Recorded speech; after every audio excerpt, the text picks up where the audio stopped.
दिल बदलाया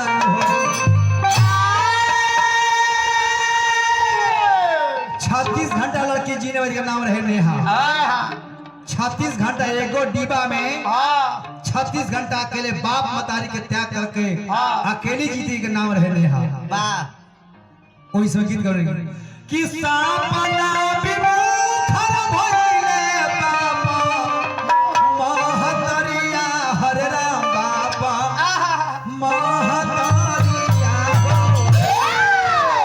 हे राम हरि जी के इच्छा नेहा चले केहू ना सहारा भइले दुनिया करा खबरिया मोरे राम करा खबरिया मोरे राम हे राम हरि बिना कोई ना पार पावेले वही भावा कि देखा तो मेरा रामा सूरा दे दगाना वाला हो सूरा दे दगाना हो। तो हमने के समय का मोटा रेल दे चढ़ के 120 स्पीड में अच्छा ये पार हो जाना यार तू एक जब हाँ ले कि देखा तो मेरा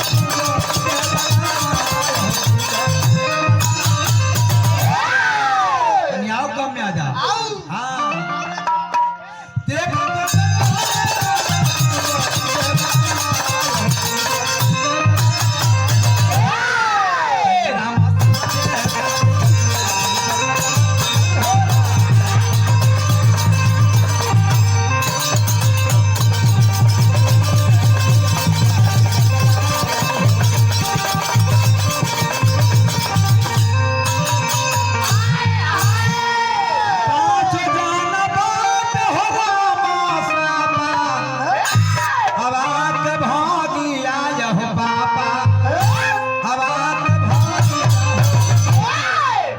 सीताजी मान के चलो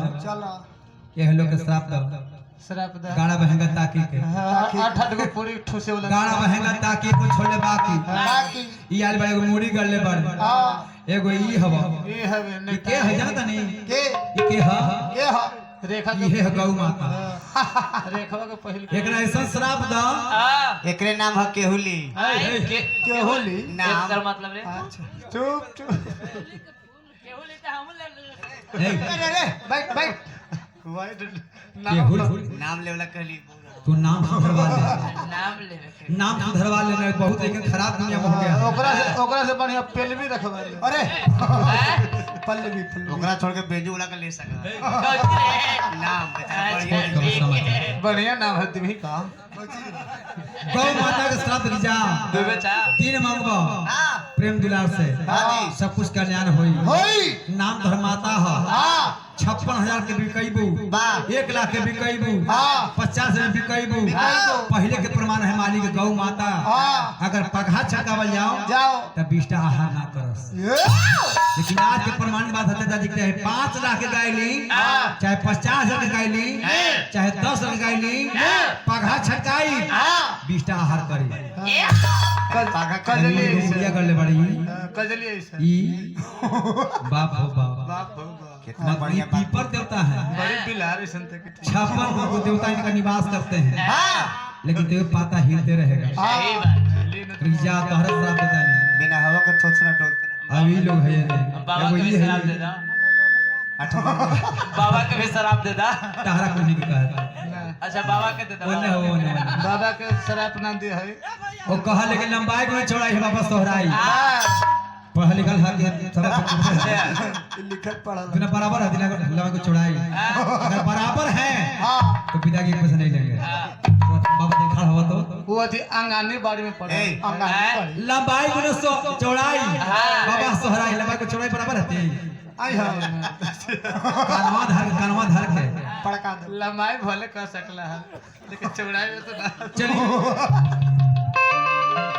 पांचों के श्राप देले बानी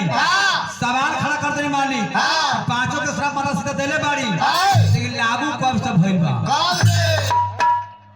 नित्य स्थान डॉट डॉट खाली स्थान को व्यास पूर्ति करे। माता सीता श्राप तो दे दे बाड़ी, लेकिन लागू कब से भई? कब से? जैसे पेपर में मुख्यमंत्री के बाप आ गई, अब कब ले चिट्ठी डीएम के मिली औरंगाबाद में, हाँ ई देखा जाए। बड़ी हिंदी जानता है लेका बड़ी। आए है चलिए समझ आगे खिंचने वाली हम भाइयों ले ली है। जय हो। पांचों के श्राप देने वाली भगवान हमारे बानी। हाँ यह बात के प्रदूषित के बात के रखने की चला ठीक बा, कोई दिक्कत नहीं है। श्राप भी हर पांचों के पांचों कब लागू भइल बा गारंटी नहीं है, वो बताई है। कहानी है रुका तनी